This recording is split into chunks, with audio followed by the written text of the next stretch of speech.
जय Hind friends. Class ninth की mathematics की सीरीज हम लोगों की चल रही थी और उसी सीरीज में आगे बढ़ते हुए आज हम लोग स्टार्ट करने जा रहे हैं चैप्टर नंबर 9.2, एक्सरसाइज नंबर 9.2। और चैप्टर नंबर 9 हमारा चल रहा था जिसका नाम था सर्किल। सर्किल में कल हमने देखा चॉर्ड की प्रॉपर्टी, या जिसको हिंदी में बोलते हैं जीवा। और दो प्रॉपर्टीज़ हमने देखी कि अगर दो जीवाएं समान हैं तो उनके द्वारा केंद्र पर बनाए गए कोण भी समान होंगे, ये पहली प्रॉपर्टी। और दूसरी, यदि जीवाओं के द्वारा केंद्र पर बनाए गए कोण समान हैं तो जीवाएं भी समान होंगी या इक्वल लेंथ की। ये दो प्रॉपर्टीज हमने देख लिया।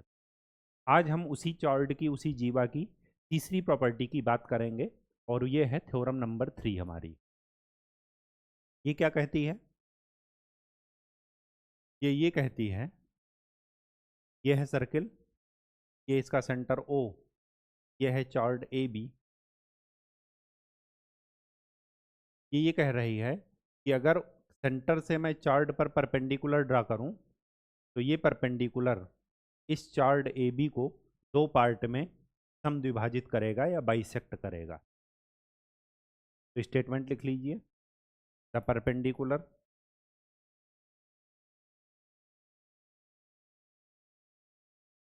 ड्रॉन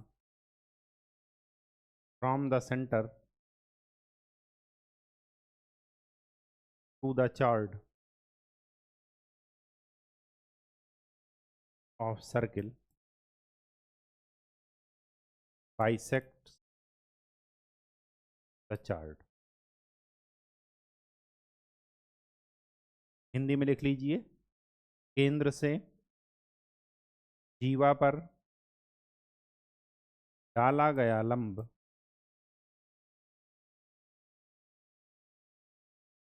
जीवा को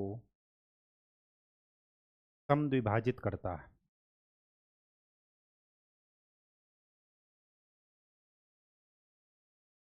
समद्विभाजित, केंद्र से जीवा पर डाला गया लंब जीवा को क्या करता है? समद्विभाजित करता है, दो पार्ट में बांटता है। प्रूफ देख लेते हैं इसका। ओ, ए और बी, ये परपेंडिकुलर ड्रा कर दीजिए। ये है सी। हमें ये प्रूफ करना है A C is equal to B C, ये प्रूफ करना है।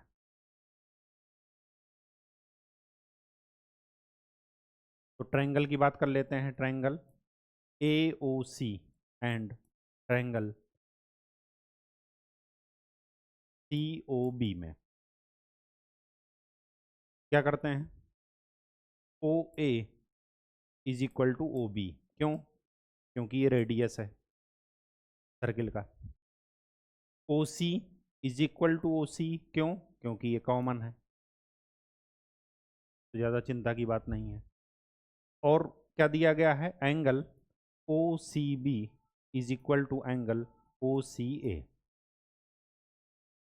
ठीक, एक मिनट।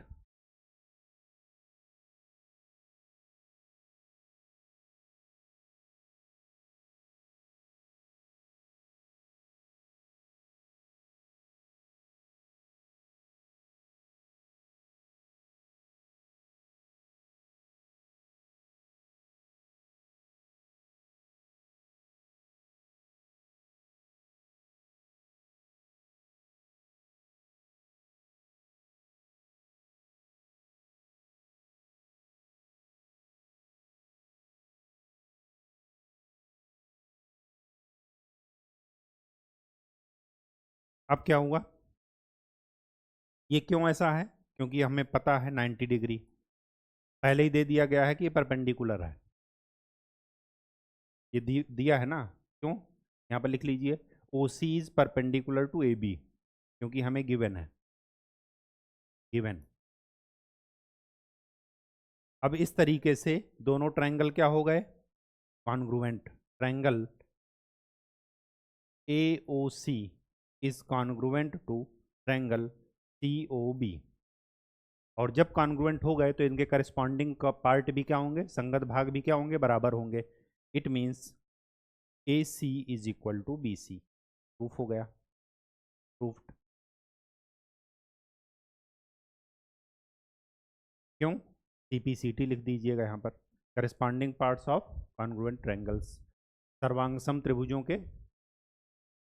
संगत भाग। ठीक, तो ये प्रूफ हो गया। अब इसी स्टेटमेंट को उल्टा करके नई थ्योरम बना लीजिए। ये स्टेटमेंट क्या था कि सेंटर से चॉर्ड पर डाला गया परपेंडिकुलर चॉर्ड को दो पार्ट में बाइसेक्ट करता है, दो बराबर भागों में विभाजित करता है, ये स्टेटमेंट था। अब दूसरा इसी का उल्टा कीजिए कि अगर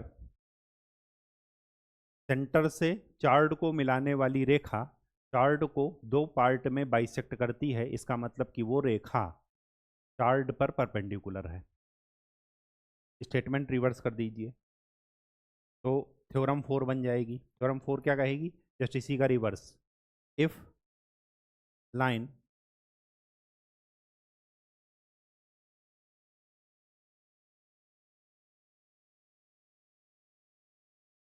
bisects, if line from center of circle bisects the chord, then this line is perpendicular to chord। Hindi में लिख लीजिए कि यदि केंद्र से जीवा को मिलाने वाली रेखा जीवा को समद्विभाजित करती है,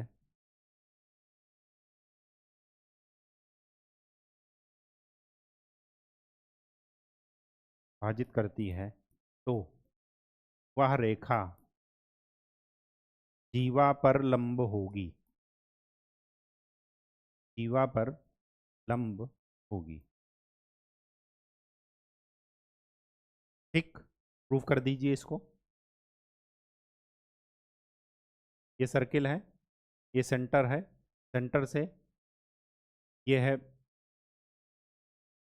क्या, चॉर्ड ए बी, और सेंटर से इसको मिलाने वाली रेखा मान लेते हैं उसी है ये इसको बाइसेक्ट कर रही है, मतलब this part is equal to this part. अब हमें ये प्रूफ करना है कि ये एंगल क्या है, 90 डिग्री। तो वही चीज इसको मिला दीजिए, प्रूफ दैट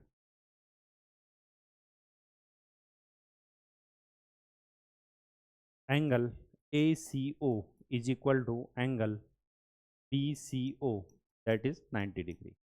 ये हमें प्रूफ करना।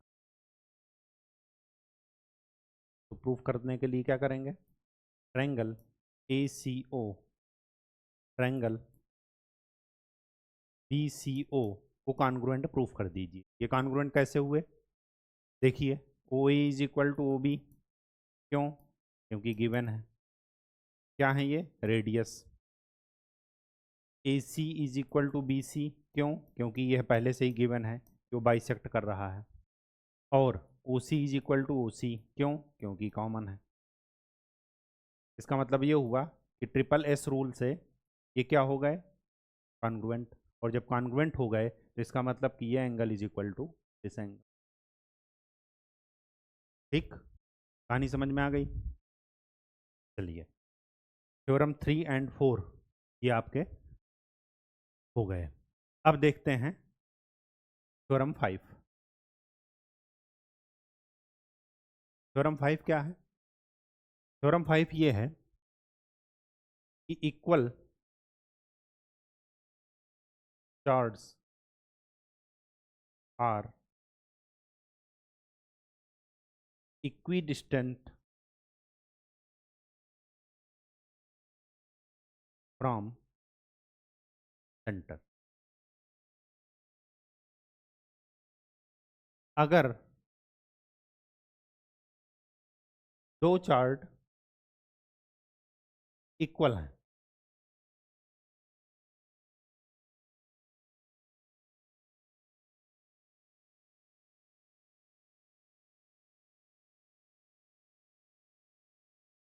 ये सेंटर। अगर दो चार्ट इक्वल हैं, मतलब A B is equal to C D,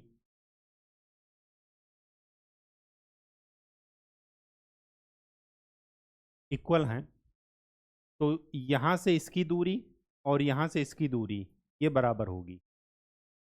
मतलब O P is equal to O P, then O P is equal to O Q.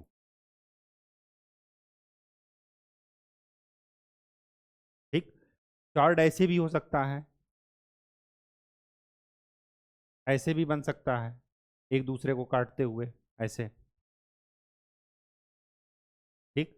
ये कहेंगे थोड़ा गलत बन गया।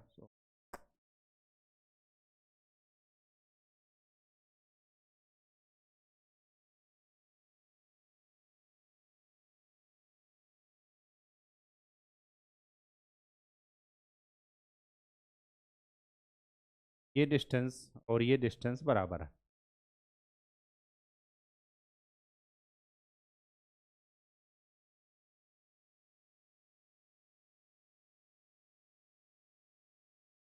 ये बी पॉइंट पर कट कर रहे हैं और यहाँ पर मान लेते हैं पी, और यहाँ पर मान लेते हैं, मतलब Q C is equal to A P, ये हमें गिवन है, इक्वल चार्ट्स हैं।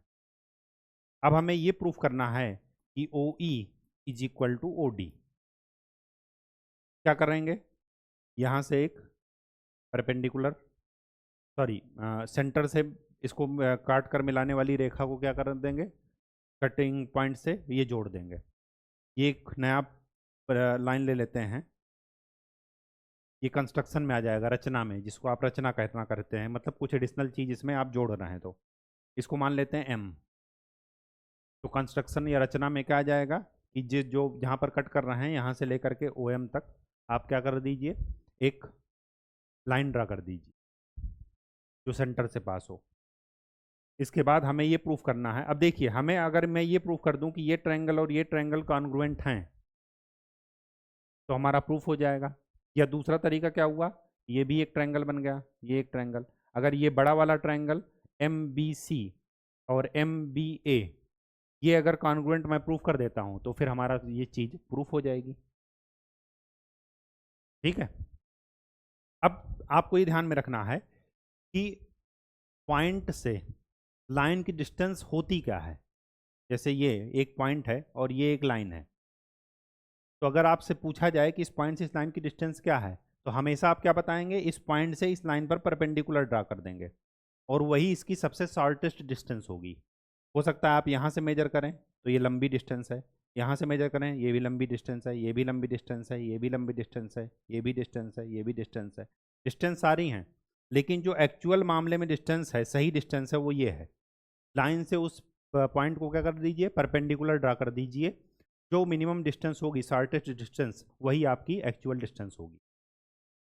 तो यहाँ पर भी डिस्टेंस का क्या मतलब है कि जो सेंटर से उस लाइन पर परपेंडिकुलर डाला जा रहा, मतलब ये 90 डिग्री जो डाला जा रहा है, यही इसकी एक्चुअल डिस्टेंस है।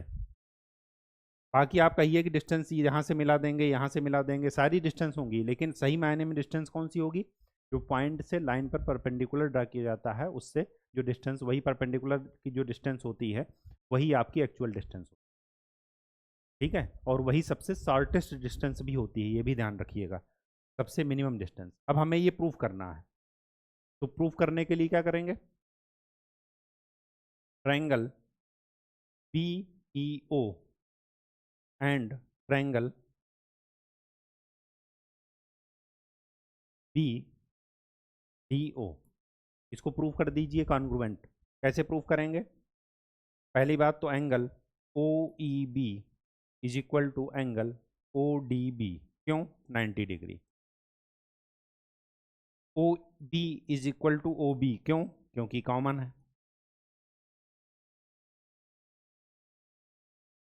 क्यों, क्योंकि कॉमन है। उसके बाद देखिए,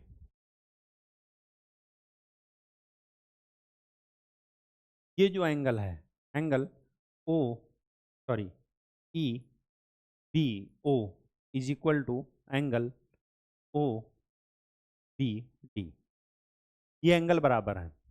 क्यों बराबर है, का कारण जान लीजिए। कारण ये है कि अगर ये जो एंगल है, ये एंगल और ये एंगल बराबर है। बराबर कैसे हैं? आप ई बी ओ को क्या कह सकते हैं?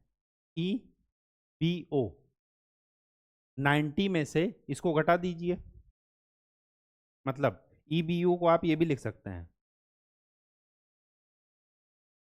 90 माइनस एंगल बी ओ, और इसको आप क्या लिख सकते हैं 90 minus angle B O D. ये एंगल और ये एंगल क्या है? बराबर है। अब जब बराबर हो गए तो कौन सा वो लगेगा? A S A. दो एंगल की बात हो रही है एक साइड की, इसके उससे ये ट्रायंगल क्या हो गए? इक्वल प्रूफ हो गए, वो सॉरी कॉन्ग्रुएंट प्रूफ हो गए। और जब कॉन्ग्रुएंट हो गए तो इनके करस्पॉन्डिंग पार्ट भी क्या होंगे? बराबर होंगे, मतलब O E is equal to O. इसी स्टेटमेंट को रिवर्स कीजिए। दो जीवाएं अगर केंद्र से समान दूरी पर हैं तो वो जीवाएं बराबर होंगी। अगर दो समान जीवाएं जिसकी लंबाई बराबर है और वो केंद्र से, पहला स्टेटमेंट क्या था कि ऐसी दो जीवाएं जिनकी लंबाई बराबर है वो केंद्र से समान दूरी पर हैं। ये पहला स्टेटमेंट है, ये जो आपने प्रूफ किया, तो हिंदी में लिख लीजिए कि समान जीवाएं केंद्र से बराबर दूरी पर होती हैं या समान दूरी पर होती हैं।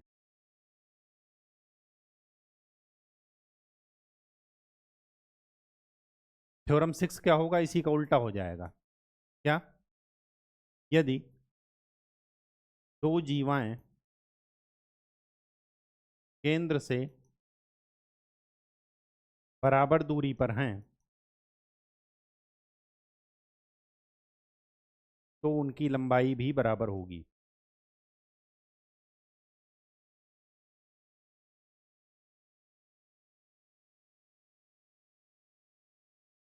इंग्लिश में लिख लीजिए, इफ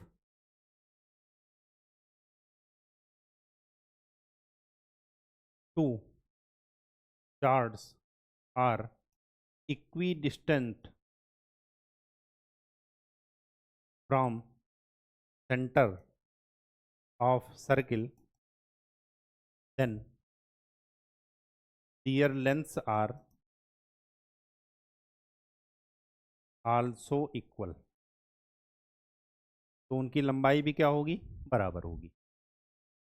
ठीक है, ये और यही चीज है, ये आप प्रूफ कर लीजिए। ठीक है, अब चलते हैं अपने एक्सरसाइज पर, जिसको कि आज हमें पढ़ना है। ये मैंने आपको बता दिया, थ्योरम 3 ये भी बता दिए, थ्योरम 4 भी बता दिए, दोनों को प्रूफ भी करा दिए। ये भी आपको बता दिए, equal chords of a circle are equidistant from the centre, ये भी बता दिए। इसी का जस्ट रिवर्स भी बता दिए। अब एग्जाम्पल 1 क्या है? Two intersecting chords of circle make equal angles with the diameter passing through their point of intersection, prove that chords are equal.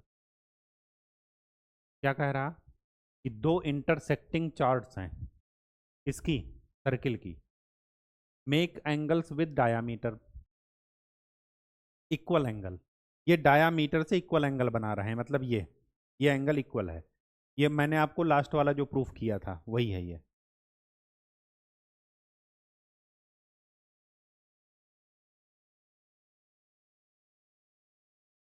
दो चार्ट हैं जो कि डायामीटर से इक्वल एंगल बना रहे हैं। ये चार्ट है ए बी और सी डी, ये है डायामीटर पी क्यू, इससे एंगल इक्वल एंगल बना रहे हैं। तो हमें क्या करना है फिर आगे? क्या कह रहा? Prove that chords are equal. हमें ये प्रूफ करना है कि चार्ट्स क्या हैं? इक्वल हैं।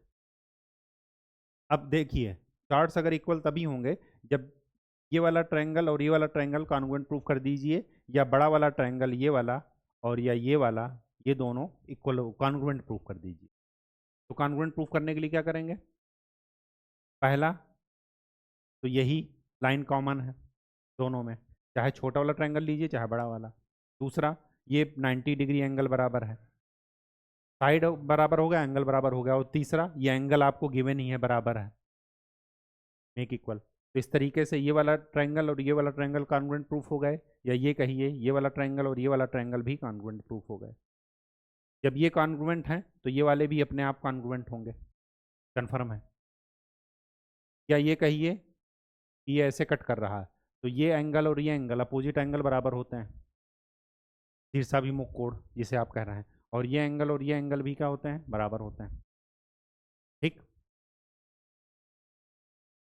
वही यहाँ पर प्रूफ किया गया है, ये देखिए, उससे कोई फर्क नहीं पड़ रहा। अच्छा, एक चीज़ और, ये जो मैंने आपको बताया था, जरा यहाँ पर आते हैं।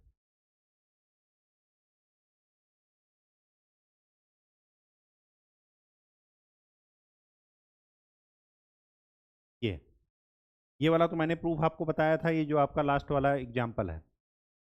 आप यहाँ से भी प्रूव कर सकते हैं कि इक्वल चार्ज इक्वी डिस्टेंस होती हैं। देखिए,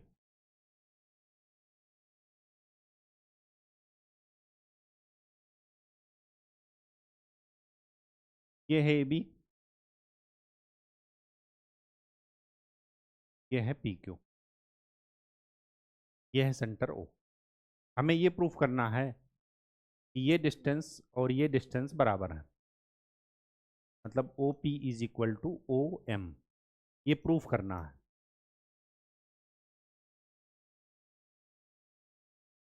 गिवन क्या है हमें कि इक्वल चार्ज हैं, मतलब P Q is equal to A B, ये गिवन है। तो क्या कीजिए, ये ट्रायंगल और ये ट्रायंगल कॉन्ग्रुएंट प्रूफ कर दीजिए। अब ये तो आपको पता ही है कि triangle O P M is congruent to triangle O Q M. क्यों? क्योंकि यही तो हम प्रूफ करते आए हैं कि जो वो एंगल होता है, इक्वल अगर चॉर्ड होती हैं तो उनके द्वारा सबटेंड किया गया एंगल सेंटर पर वो बराबर होता है। तो ये ट्रायंगल कॉन्ग्रुएंट है। इसी तरह ये ट्रायंगल कॉन्ग्रुएंट है। अब हम ट्रायंगल बड़ा वाला देख रहे हैं, ट्रायंगल ए ओ बी, इसको देख रहे हैं, and triangle P O Q, जरा इसको देख लेते हैं। अब इसमें देखिए, O B is equal to O P, क्यों? क्योंकि रेडियस है। O Q is equal to O A, क्यों? क्योंकि रेडियस है। और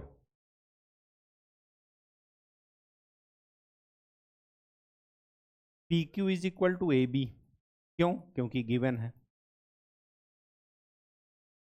आप ये भी कर सकते हैं कि angle P O Q is equal to angle A O B, क्यों? क्योंकि equal chords subtend equal angles from वो ऑन सेंटर।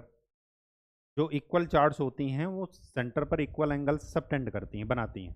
इसका मतलब ये हुआ कि ये ट्रायंगल और ये ट्रायंगल क्या हैं, कॉन्ग्रुएंट हैं। और जब ये दोनों ट्रायंगल कॉन्ग्रुएंट हो गए, ये वाले बड़े वाले, तो ये क्या है, इसका हाइट ही तो है। इसका मतलब ये हुआ कि O M is equal to O P. Sorry, P दो बार आ गया क्या?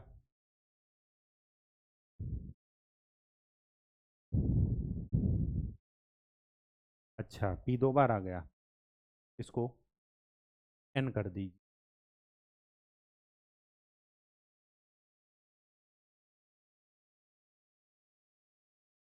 ओ M is equal to, proof हो गया। किसी भी तरीके से आप प्रूफ कर सकते हैं। अब चलते हैं अपनी एक्सरसाइज पर। ठीक है, ये वाला मैंने आपको बता ही दिया, इससे कोई फर्क नहीं पड़ना। अब चलिए एक्सरसाइज 9.2। 9.2 क्या कहती है? Two circles of radii 5 centimetre and 3 centimetre intersects at 2 points. दो सर्किल हैं जो कि जिनकी रेडियस 5 सेंटीमीटर है और 3 सेंटीमीटर। एक की है 5 और दूसरे की है, ठीक है, ये है 5 और यहाँ से यहाँ तक की डिस्टेंस है 3। 3 सेंटीमीटर ये है, 5 सेंटीमीटर ये है। ये 2 पॉइंट पर इंटरसेक्ट करते हैं, ये तो सही बात है। आगे क्या कह रहा, the distance between the centre their centres is 4 centimetre. ये डिस्टेंस और ये डिस्टेंस, इनके बीच की डिस्टेंस कितनी है, 4 सेंटीमीटर। अब ध्यान से देखिए, अगर ये 4 सेंटीमीटर है, distance between two centres is less than radii of large centre, या less than radii of large circle. ये जो 5 सेंटीमीटर का रेडियस है उससे कम है इनके बीच की दूरी। इसका मतलब ये हुआ कि ये जो दूसरा वाला सर्किल है 3 सेंटीमीटर वाला, वो इसके अंदर ही पड़ेगा कहीं पर। वो क्या पड़ेगा, इसके अंदर कहीं पड़ेगा, तभी ये इसकी डिस्टेंस 4 सेंटीमीटर हो सकती है। क्योंकि अगर जैसे इसके बाहर पड़ा, इनके दोनों के बीच का सेंटर का डिस्टेंस वो हमेशा 5 सेंटीमीटर से ज़्यादा होगा, जबकि यहाँ पर कितना दिया है, 4 सेंटीमीटर। इसका मतलब ये हुआ कि ये जो हमने फिगर बनाया है ये गलत है। तो नया फिगर क्या है, बना लीजिए। ये है 5, हाँ,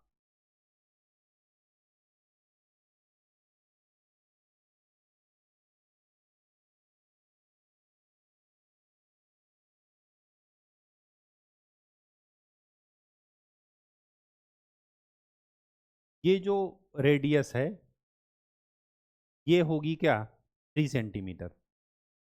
मतलब इसका सेंटर यहाँ पर कहीं होगा, बड़े वाले सर्किल के सरकमफेरेंस पर छोटे वाले सर्किल का सेंटर होगा। ये 3 सेंटीमीटर है और ये टोटल है 5 सेंटीमीटर, ठीक है। नहीं, तब भी जो है 5, तब तो दोनों के सेंटर के बीच की डिस्टेंस 5 सेंटीमीटर होनी चाहिए, तब भी इसका मतलब ये भी गलत है। अब क्या करते हैं, अब कुछ दूसरा फिगर बनाते हैं। ये है 5, ठीक है, और दोनों सेंटर के बीच की डिस्टेंस है 4। इसका मतलब अगर ये 5 है तो 4 यहाँ पर कहीं आएगा। इसका मतलब ये हुआ कि इसका जो, अगर ये 4 है तो इसका जो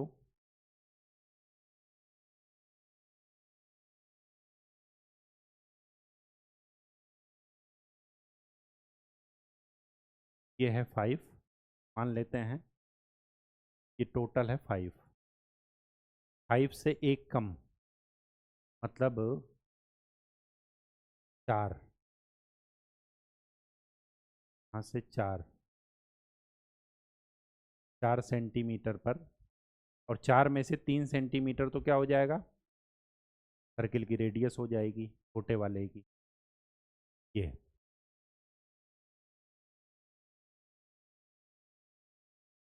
ये है बड़े वाले सर्किल का, दरअसल फिगर सही से नहीं बन पा रहा है, यहाँ पर बनाते हैं जरा।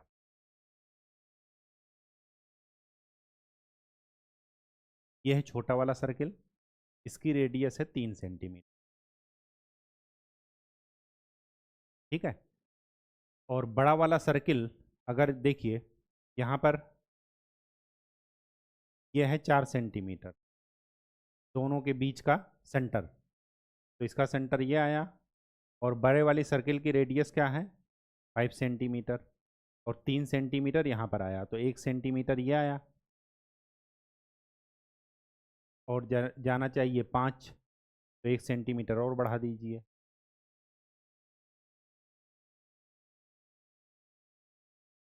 ये है बड़ा वाला सर्किल, इसकी रेडियस है 5 सेंटीमीटर, यहाँ से यहाँ तक, ठीक है। और दोनों सेंटर के बीच की डिस्टेंस हो गई 4 सेंटीमीटर। ये यहाँ पर कट कर रहा है,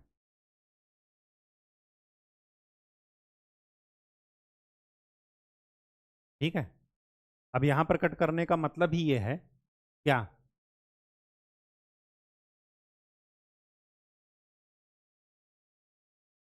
हमें ये बताना है इसकी लंबाई।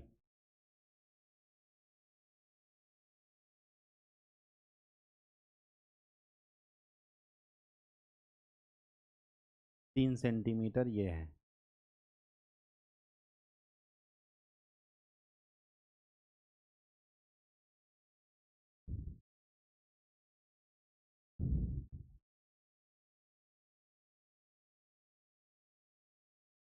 ये लग तो रहा है कि छोटे वाले रेडियस का जो डायामीटर होगा, छोटे वाले सर्किल का जो डायामीटर होगा, वही इसका क्या होगा, हाँ, चार्ड होगा, जिससे ये पास हो रहा है। एक बार जरा क्वेश्चन फिर से एक बार देख लेते हैं। If two circles of radius find the length of common chord. अच्छा, जो हमारी कॉमन चार्ड है का, जो दोनों का उभयनिष्ठ जीवा होगी, उभयनिष्ठ चार्ड होगी, जो दोनों में कॉमन होगी, उसकी हमें लंबाई निकालनी।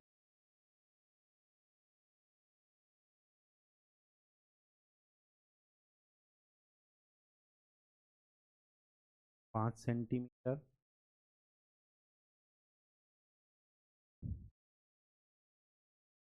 सेंटीमीटर, ठीक है। ये लंबाई निकालनी है।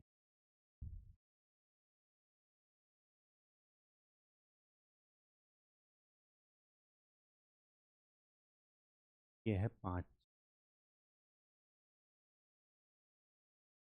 और ये है के बीच की सेंटर है, सेंटर टू सेंटर डिस्टेंस 4। अब हमें क्या करना है, हमें इसकी लंबाई निकालनी है।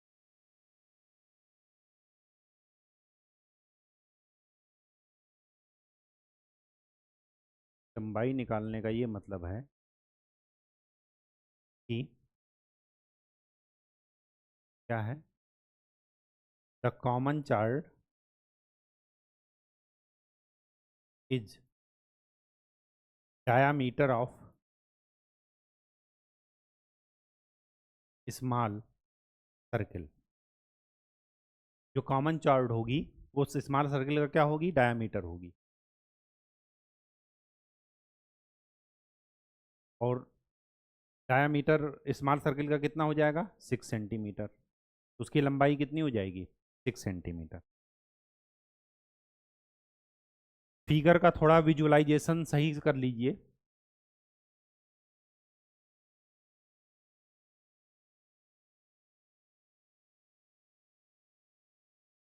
विजुअलाइजेशन ये सही कर लीजिए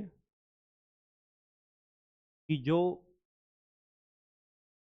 दोनों के बीच की सेंटर की डिस्टेंस 4 सेंटीमीटर, वो बड़े वाले सर्किल के रेडियस से कम है। इसका मतलब ये हुआ कि जो छोटा वाला सर्किल होगा वो बड़े वाले सर्किल के अंदर आएगा, उसका सेंटर। ये तो कंफर्म है कि उसके अंदर ही आएगा, उसके बाहर नहीं जा सकता, क्योंकि अगर उसके बाहर चला जाएगा तो उसका जो सेंटर के बीच की डिस्टेंस होगी वो 5 सेंटीमीटर से ज़्यादा हो जाएगी। ठीक है। और कितना दिया है, 4 सेंटीमीटर हमें दोनों के बीच की डिस्टेंस। इसका मतलब ये हुआ कि 4 होने का मतलब ये है कि इसकी रेडियस ही छोटे वाले की क्या है, 3।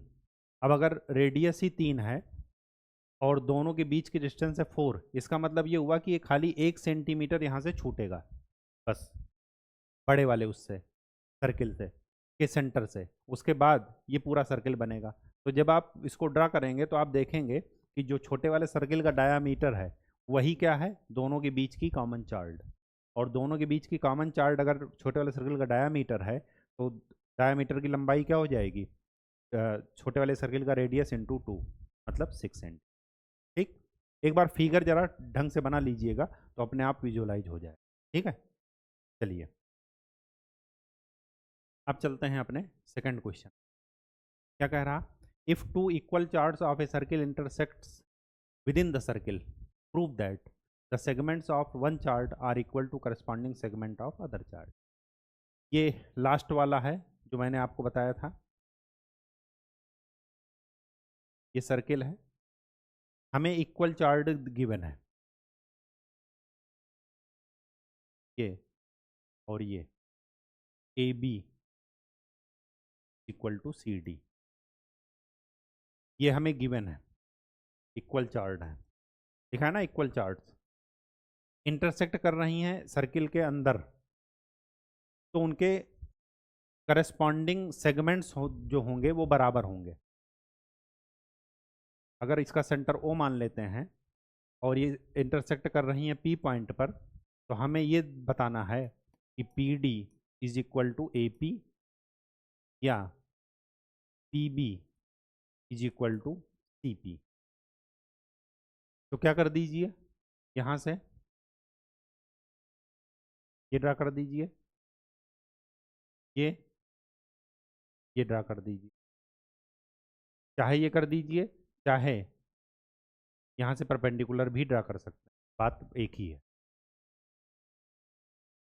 कहने का मतलब ये है कि हमें ये दो ट्रायंगल क्या कर दीजिए, वो कॉन्ग्रुएंट प्रूफ कर दीजिए। और ये हम कॉन्ग्रुएंट पहले से ही प्रूफ कर चुके हैं। कैसे? ये एंगल 90 डिग्री, ये वाला एंगल 90 डिग्री, ये साइड कॉमन कॉमन, इसके बाद ये एंगल और ये एंगल बराबर होंगे, ये हम पहले ही प्रूफ कर चुके हैं। ठीक है, और जब ये एंगल दूसरे एंगल बराबर होंगे तो इसका मतलब ये हुआ कि ये ट्रायंगल और ये ट्रायंगल बराबर है। जब ये ट्रायंगल बराबर हैं तो इसका मतलब कि ये ट्रायंगल और ये ट्रायंगल भी बराबर होंगे। एम एम ए पी और एम डी पी ये बराबर होंगे, और जब बराबर होंगे तो इनकी करस्पॉन्डिंग साइड भी क्या होंगी, बराबर होंगी। सारा खेल केवल किसका है, कॉन्ग्रुएंट प्रूफ करने का, बस और कुछ नहीं। ठीक है, चलिए question number 3, if two equal chords of a circle intersect within circle prove that the line joining the point of intersection to the centre makes equal angle with the chords. हमें proof करना है कि वो जो angle जिसको हम ये दिखा रहे थे, क्या ये एंगल बराबर है।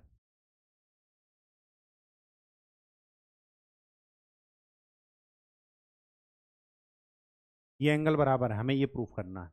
तो क्या कर दीजिए, ये दोनों ट्रायंगल वो कॉन्ग्रुएंट प्रूफ कर दीजिए। कैसे प्रूफ करेंगे, इसकी हेल्प के लिए आप ये ट्रायंगल भी कॉन्ग्रुएंट प्रूफ कर दीजिए। ये ओ है, ये ए है, ये बी, सी, डी, ई और एफ।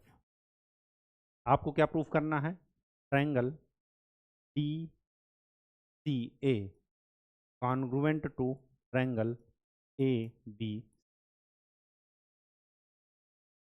ये कॉन्ग्रुएंट हैं, क्यों? उसका कारण ये है क्योंकि चार्ट की लेंथ क्या है, इक्वल है, और जब चार्ट की लेंथ इक्वल है तो वो इक्वल एक डिस्टेंस भी होंगी सेंटर से बराबर दूरी पर होंगी, और तो और वो सेंटर पर इक्वल एंगल भी सबटेंड करेंगी, सेंटर पर बराबर कोण भी बनाएंगी। ठीक है, तो क्या कीजिए, अगर मैं छोटे वाले ट्रायंगल की बात करूं, triangle A O E and triangle A F O, जरा इसमें देख लेते हैं कैसे कॉन्ग्रुएंट है। आप क्या लिखेंगे, O E is equal to O F. क्यों? आप थ्योरम का इस्तेमाल कीजिए कि equal charge are at equidistant from origin, from centre. उसके बाद angle O E A is equal to angle O F A. क्यों? 90 डिग्री। और O A is equal to O A, क्यों? कॉमन। और जब ये ट्रायंगल इस ट्रायंगल के कॉन्ग्रुएंट हो गया तो इनके करस्पॉन्डिंग पार्ट्स भी बराबर होंगे। इसका मतलब this angle is equal to this angle. Proof हो गया। ठीक, बहुत ही आसान है। चलिए क्वेश्चन नंबर 4 क्या कह रहा, if a line intersects two concentric circles with centre O at A B C. अच्छा ठीक है, prove that A B is equal to C D. ये हमें प्रूफ करना है, बहुत ही आसान है। क्या, यहाँ पर क्या कर दीजिए, परपेंडिकुलर ड्रा कर दीजिए। जैसे ही परपेंडिकुलर ड्रा किए, परपेंडिकुलर मान लीजिए कि पी पर कट कर रहा। अब देखिए छोटा वाला सर्किल देख लीजिए, छोटे वाले सर्किल में B P is equal to P C. क्यों? क्योंकि हमारा प्रूफ है, थ्योरम है कि सेंटर से और चार्ट पर डाला गया परपेंडिकुलर वो चार्ट को बाइसेक्ट करता है, समद्विभाजित करता है। अगर मैं बड़े वाले सर्किल की बात करूंगा तो बड़े वाले सर्किल में A P is equal to क्या हो जाएगा, पी डी। होगा या नहीं होगा, बिल्कुल होगा। अब ए पी को क्या लिख दीजिए, A B plus B P, और पी डी को क्या लिख दीजिए, P C plus C D. अब बी पी और पी सी क्या हैं, बराबर हैं, तो ये और ये कैंसिल, तो क्या प्रूफ हो गया, A B is equal to C D. बहुत ही आसान, 4 लाइन में प्रूफ हो गया। ठीक। Question number 5। 3 लड़कियां हैं, 3 गर्ल्स, रेशमा, सलमा एंड मनदीप, ठीक है, are playing a game by standing on a circle of radius 5 metre drawn in a park. Resma throws a ball to Salma and Salma to Mandeep, Mandeep to Resma. If the distance between Resma and Salma and between Salma and Mandeep is 6 meter, what is the distance between Resma and Mandeep? जरा इसका figure बना लीजिए पहले। 3 girls हैं, ठीक है, Reshma, Salma, Mandeep, game standing on a circle of radius, ये radius है सर्किल की 5 मीटर। 3 गर्ल्स हैं, रेशमा, सलमा और मनदीप, ठीक है। Reshma throws a ball to Salma, Reshma ने सलमा के पास बॉल फेंका और सलमा ने मनदीप के पास और मनदीप ने रेशमा के पास, ठीक है। अब distance between Reshma and Salma, Reshma और सलमा के बीच की दूरी कितनी है, 6 मीटर। अच्छा, व्हाट इज द, और सलमा और मनदीप के बीच की, सलमा और मनदीप के बीच की,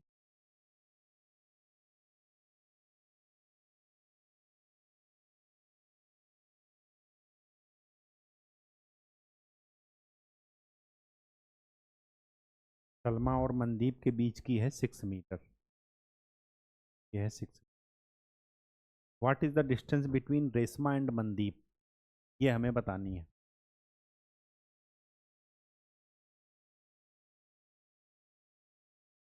ठीक है, तो जरा फिगर एक नए उसमें ड्रा कर लेते हैं।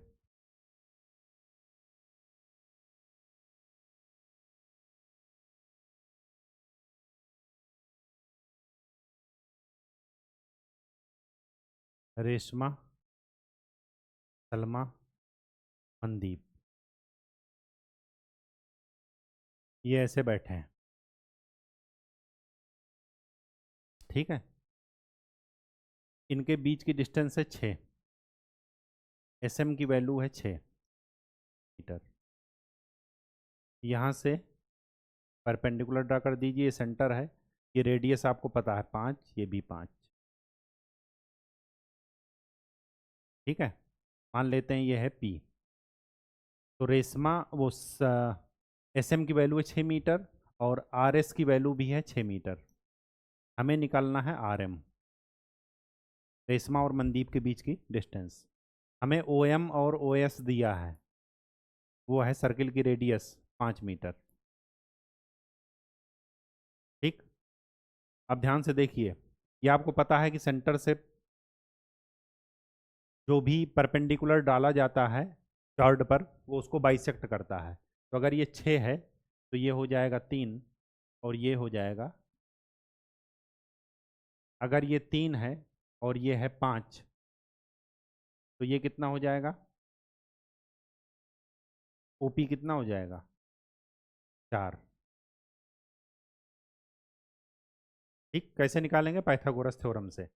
OP square is equal to O S square minus S P, ये कितना मिल जाएगा, 5 का स्क्वायर माइनस 3 का स्क्वायर इज इक्वल टू 16, और O P is equal to निकल गया 4 मीटर। ये हो गया 4 मीटर, ठीक है। ये है 6 मीटर, तो जरा ये डिस्टेंस निकाल लेते हैं। क्या, P R square is equal to 6 square minus 3 square, 36 माइनस 9 कितना मिलेगा, 25। 25 माइनस 25 का मतलब 5। पी आर की वैल्यू क्या मिलेगी, 5 मीटर।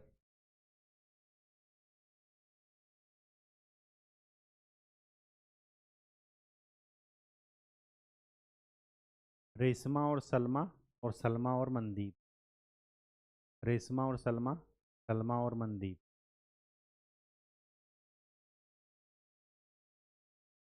रेशमा,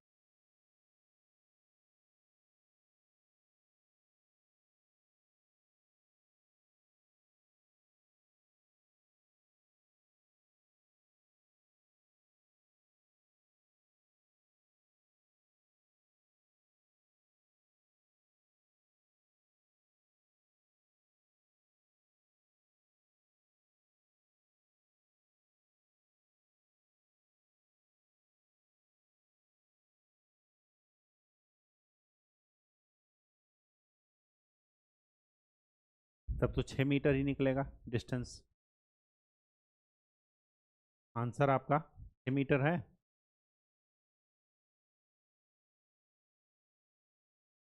एक बार चेक कर लीजिए, क्योंकि ये 5 अगर ये हो गया और ये 9, तो ये 6 मीटर ही निकलेगा।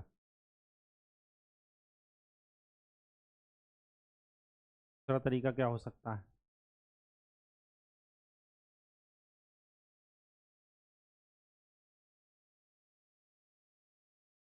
फिगर चेंज करते हैं।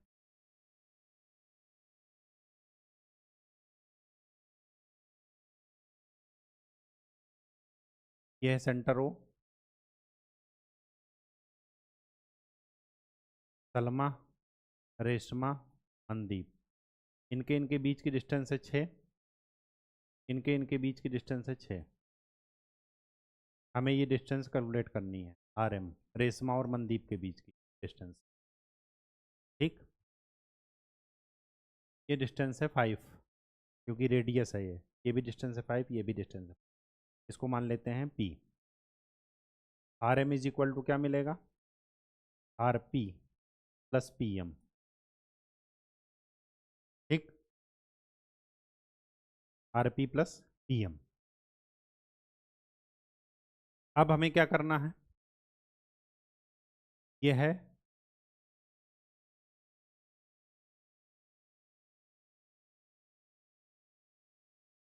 ये है कितना? 5। ये भी है 5 मीटर।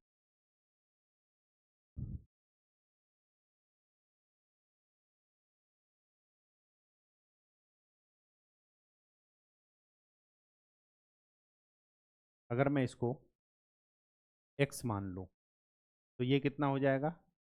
5 minus x.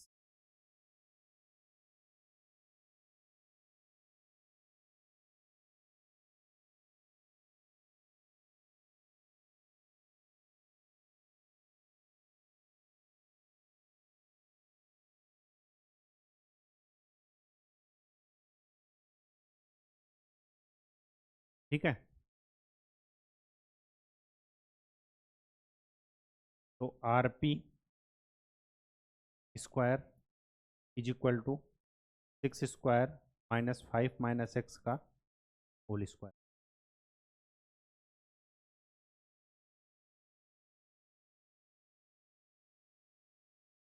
और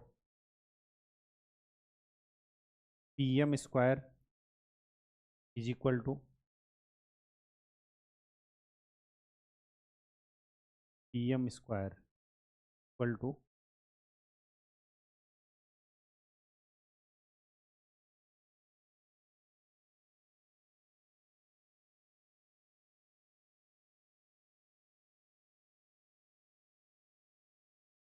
कहाँ गया वो? गायब हो गया।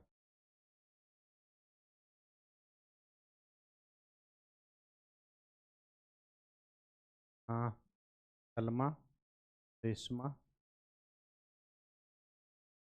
ये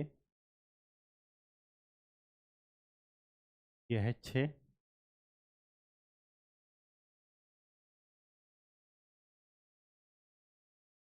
ये है 5, ये है 5। हमें RM की वैल्यू चाहिए, तो क्या कर दीजिए? RM is equal to 2 RP लिख दीजिए चाहे, और चाहे 2 PM, क्योंकि सेंटर से चार्ट पर डाला गया परपेंडिकुलर क्या होता है, 2 पार्ट में बाइसेक्ट करता है उसको, ठीक है, समद्विभाजित करता है। अब अगर मैं इसको x मान लूँ तो ये टोटल है रेडियस 5, तो ये डिस्टेंस कितनी हो जाएगी, 5 माइनस x। तो एक बार इस ट्रायंगल से और एक बार इस ट्रायंगल से RP निकालते हैं, पहले वाले ट्रायंगल से निकालते हैं, तो RP square is equal to क्या मिलेगा, 6 स्क्वायर माइनस 5 माइनस एक्स का होल स्क्वायर। दूसरे वाले ट्रायंगल से निकालते हैं, तो RP square is equal to क्या मिलेगा, 5 का स्क्वायर माइनस एक्स स्क्वायर। दोनों को इक्वल कर दीजिए, इक्वेशन 1 और इक्वेशन 2। 6 का स्क्वायर माइनस 5 माइनस एक्स का होल स्क्वायर इक्वल टू 5 का square minus x square. Equal करिए तो क्या मिलेगा, 36 minus 25 minus x square plus 10x is equal to 25 minus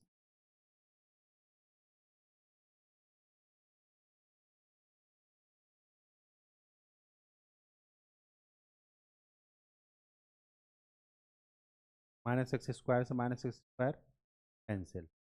36 minus 25 9, 9 plus 10x is equal to 25, x is equal to 1 point,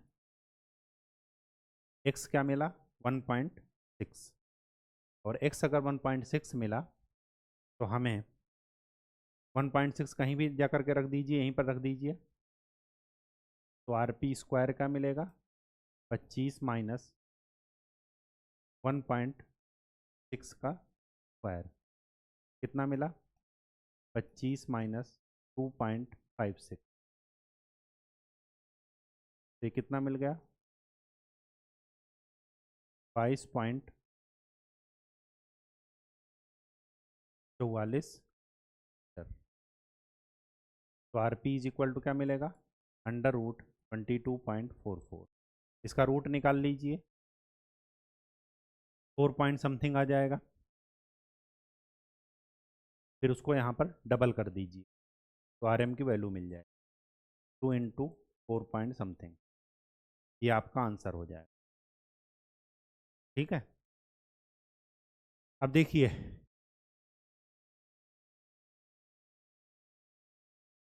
वो पहले जो बता रहे थे वो मिट गया।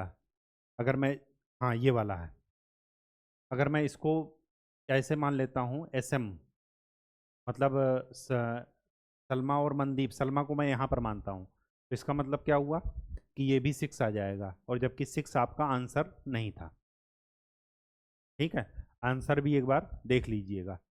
दूसरी बात ये है कि आप एग्ज़ाम में कैसे जानेंगे कि आपका कौन सा आंसर है या कौन सा सही है कौन सा गलत। तो उसके लिए एक ही तरीका है, जब आप एग्ज़ाम देते हैं तो या तो वहाँ पर ऑप्शन दिए रहेंगे, ऑप्शन में अगर 6 दिया है तो हो सकता है गलत हो जाए, या हो सकता है 6 दिया ही नहीं गया हो और आपका आंसर 6 से निकल रहा है इस मेथड से, तो इसका मतलब कि आपको ओरिएंटेशन चेंज करने की ज़रूरत है।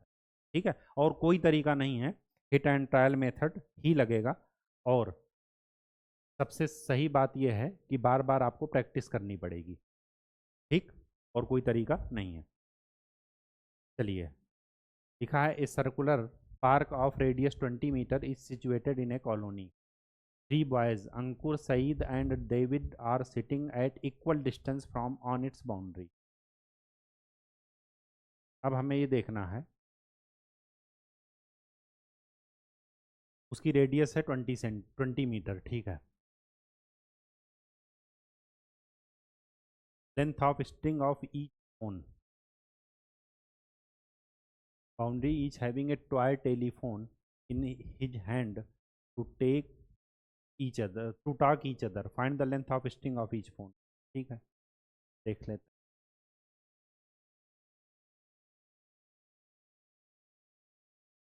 ये एक सर्कुलर पार्क है, इस पर 3 लोग बैठे हैं और ये तीनों इक्वी डिस्टेंस हैं। मतलब अगर मैं इस साइड को x मानता हूँ तो ये भी x है, ये भी x। राशिद और सैयद और आमिर मान लेते हैं, ये 3। बीच में कहीं सेंटर वो पड़ेगा। हमें एक्स, ये तीनों टेलीफोन से बात कर रहे हैं। ये स्ट्रिंग की लंबाई क्या है जो एक से दूसरे के पास गई है, वो है एक्स। हमें एक्स की वैल्यू ही निकालनी है। और सर्किल की रेडियस कितनी दी गई है, 20। मतलब ओ से ए के बीच की डिस्टेंस कितनी दी गई है, 20 मीटर। इसी तरह इसके बीच की डिस्टेंस भी 20 है, ये भी 20 है। जरा हम क्या करते हैं, परपेंडिकुलर ड्रा कर लेते हैं। ये तो आपको पता होगा, क्या पता है कि ये जो ट्रायंगल है ये इक्विलेटरल ट्रायंगल है। इक्विलेटरल मतलब तीनों साइड इसकी क्या है, इक्वल है। इक्विलेटरल ट्रायंगल में अगर मैं, आपने ये पढ़ा होगा, नहीं पढ़ा तो आगे जान जाएंगे। ये जो इसका सेंटर होता है ट्रायंगल का,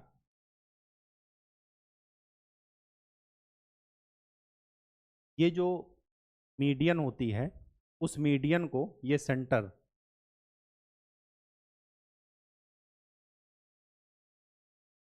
2:1 के रेशियो में डिवाइड करता है।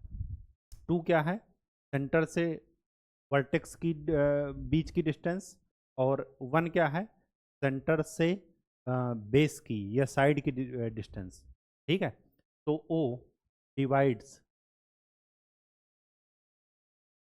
साइड AD, साइड नहीं, इसको कहते हैं median, median AD in the ratio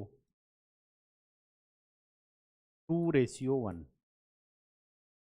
इसका मतलब ये हुआ कि अगर मैं इसको D मानूं तो RD का 2/3 भाग कौन होगा, OR। कौन होगा, OR। ये जो डिस्टेंस है, और 1/3 भाग कौन होगा, OD, साइड से सेंटर के बीच की डिस्टेंस। ये थ्योरम है, आपको 10th क्लास में मिलेगी, लेकिन अभी के लिए यहाँ पर ध्यान दे लीजिए कि ट्रायंगल में जो भी मीडियन जो सेंटर होता है, वो क्या होता है, मीडियन को 2:1 में डिवाइड करता है। दूसरा दो भाग कौन सा होगा, बड़ा वाला, जो सेंटर से वर्टेक्स के शीर्ष के बीच की दूरी होगी, वो दो भाग में होगी, और एक भाग उसका ये होगा, सेंटर से जो भी साइड की डिस्टेंस। ठीक, इसी तरह अगर मैं इसको बात करूं तो 2 भाग ये होगा, एक भाग ये होगा। अगर मैं इसको आगे मिला दूं तो 2 भाग ये होगा, एक भाग ये होगा। ठीक, अब हमें ये करना है कि इसी की हेल्प से आपको निकालना है। अच्छा, जब सेंटर से हम परपेंडिकुलर ड्रा कर देंगे तो ये साइड को क्या करेगा, 2 पार्ट में बाइसेक्ट करेगा। इसका मतलब ये हुआ कि ये x/2 ये हो जाएगा, और x/2 ये हो जाएगा। होगा या नहीं होगा, बिल्कुल होगा। अब जरा ट्रायंगल RST की बात कर लेते हैं। यहाँ पर थ्योरम लगाइए, x² is equal to x/2 का होल स्क्वायर प्लस RD का स्क्वायर, पाइथागोरस थ्योरम। यहाँ से मिलेगा RD is equal to x² minus x²/4। तो यहाँ से मिलेगा RD is equal to √3 x/, यहाँ पर जा करके पुट कर दीजिए तो क्या मिला, OR is equal to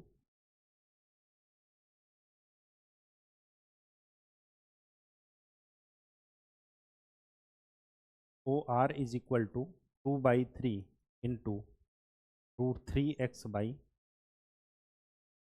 OR की वैल्यू कितनी दी है, 20, 1/3